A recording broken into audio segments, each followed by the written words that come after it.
श्री स्वामी समर्थ. तुम्हा सगळ्यांचे आपल्या स्वामी सूत्र चॅनलवर मनापासून स्वागत. स्वामी भक्त हो, आज पुन्हा एकदा तुमच्यासाठी नवीन व्हिडिओ घेऊन आलेली आहे. आजच्या व्हिडिओमध्ये आपण एक छोटीशी सेवा किंवा उपाय जाणून घेणार आहोत जो अतिशय प्रभावी आहे. अगदीच तुमची खरंच आत्तापर्यंत एखादी अडचण अशी आहे की ती सुटण्याचं नावच घेत नाही, सुटलेलीच नाही, तर आवर्जून मंगळवारच्या दिवशी ही सेवा करून बघा. आता करून बघितल्याशिवाय तुम्हाला अनुभव येणार नाही, त्यामुळे थोडासा विश्वास ठेवा, विश्वासाने करा आणि नक्कीच तुमच्या त्या सेवेमुळे तुमची जी इच्छा आहे, कामना आहे ती पूर्ण होणार म्हणजे होणारच. फक्त इच्छा ठेवताना नेहमी चांगली ठेवावी हे देखील लक्षात ठेवा.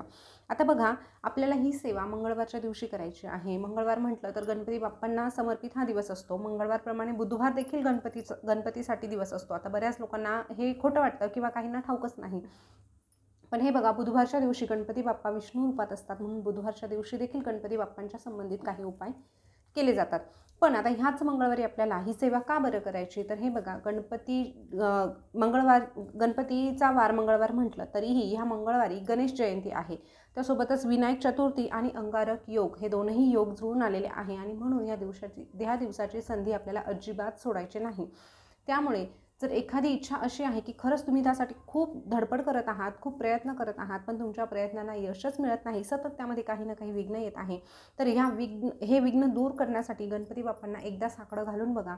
गणपती बाप्पा तुमच्या वाट्यातील सगळे काही विघ्न दूर करतील आणि तुम्हाला तुमच्या ध्येयापर्यंत नेऊन पोहोचवतील.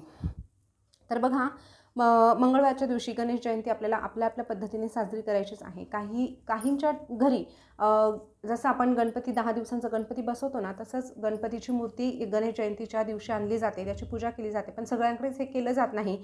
तुमच्याकडे करतात का हे कमेंटमध्ये नक्की कळवा. त्यासोबतच ज्यांच्याकडे अशी म्हणजे मूर्ती आणून पूजा केली जात नाही, त्यांनी देखील आपल्या घरामध्ये गणपतीची मूर्ती असते. असं कुठलंच घर नाही जिथे गणपती बाप्पांची मूर्ती नाही.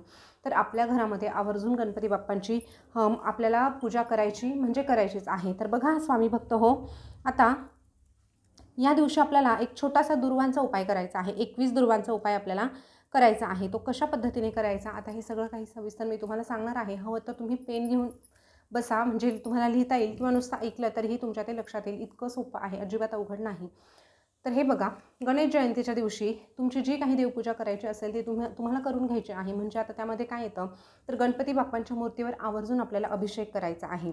हे बघा, गणपती बाप्पांच्या मूर्तीवर गणपती अथर्व शीर्ष म्हणून तुम्ही अभिषेक करू शकतात, किंवा ओम गण गणपतये नमः असं म्हणून देखील अभिषेक करू शकतात. हे जे तीर्थ राहणार आहे ते आपल्या मुलांना किंवा आपल्या कुटुंबातील जे काही सगळी सदस्य आहे त्यांना थोडं प्यायला द्यायचं आहे. नक्कीच मुलांच्या बुद्धीमध्ये वाढ होण्यासाठी मदत होते, तसंच घरच्यांचं सगळ्यांचं मानसिक आरोग्य स्थिर राहण्यासाठी देखील मदत होते. त्यासोबतच इतर जी काही निगेटिव्हिटी आहे ती दूर करण्यासाठी देखील हे तीर्थ काम करत असतात. हे आपण मागील व्हिडिओमध्ये जाणून घेतलेलं आहे, तसं आपण चतुर्थीच्या दिवशीही करत असतो.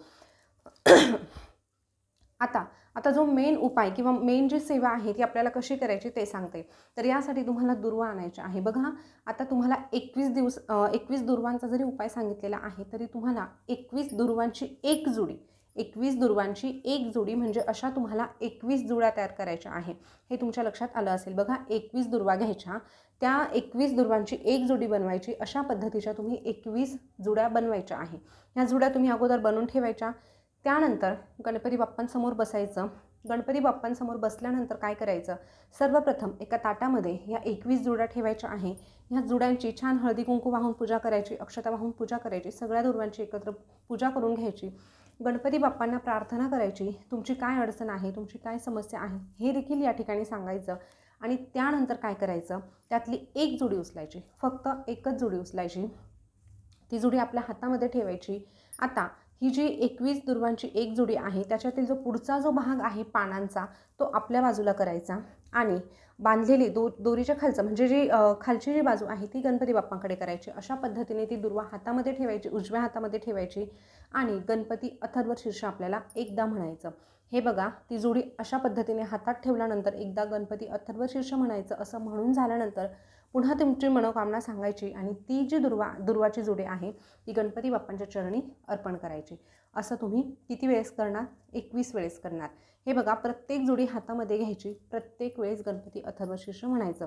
आता गणपती अथर्व शीर्ष म्हणायला फार वेळ लागत नाही, अगदी 3 ते 4 मिनिट लागतात. अगदी आरामात तुमची हळूहळू करा, शांततेत ही सेवा होणार आहे. आणि मुळात कुठली एखादी इच्छा मनात धरून आपण उपाय सेवा करतो ना, तर ती शांततेतच करायला हवी. अगदी फक्त करायचं म्हणून करायचं, घाई पटापट करायचं असं नाही.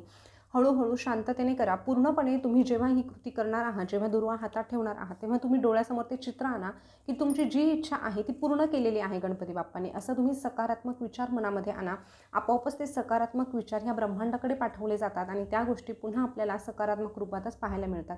त्यामुळे ही गोष्ट आपल्याला करायची आहे. गणपती बाप्पांसमोर अशा पद्धतीने एक दुर्वेची जोडी ठेवून 21 वेळेस गणपती अथर्वशीर्ष म्हणायचं आणि त्यानंतर ह्या ज्या 21 जुड्या आहेत त्या दिवसभर तुम्हाला गणपती बाप्पांजवळच ठेवायच्या आहे.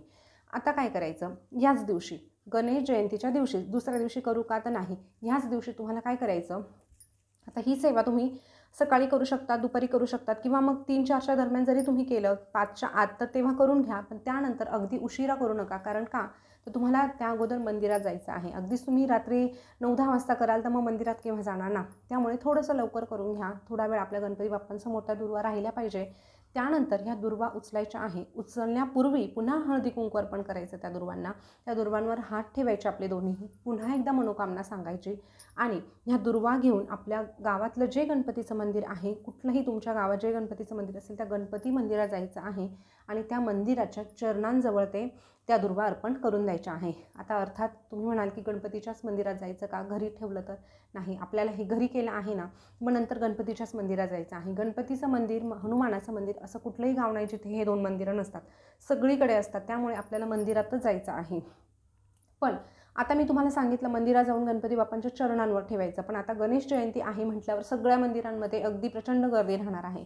मग जर समजा तुम्हाला मूर्तीजवळ जाणं शक्य नसेल किंवा काही मंदिरांचे नियम असतात की मध्ये जाऊ देत नाही, मग बाहेर पादुका ठेवलेल्या असतात, हो की नाही, मग त्या पादुकांवर तुम्ही त्या तुमच्या दुर्वा ठेवून द्यायच्या आहे. पुन्हा एकदा मनोकामना सांगायची आहे, गणपती बाप्पांना विनंती करायची आहे आणि अशा पद्धतीने त्यानंतर दुर्वांऐवजी दुर्वांव्यतिरिक्त अजून तुम्हाला काही न्यायचं असेल, प्रसाद न्यायचा असेल, मोदक न्यायचं असेल, जे काही फळं न्यायचे असेल ते तुम्ही तुमच्या इच्छेने तुम्ही बाकीचं काय जे न्यायचं ते नेऊ शकतात. पण अशा पद्धतीच्या 21 दुर्वांच्या 21 जुड्या तुम्हाला घरात अर्पण केल्यानंतर त्या घेऊन गणपती मंदिरातच जायचं आहे, हे विसरता कामा नये.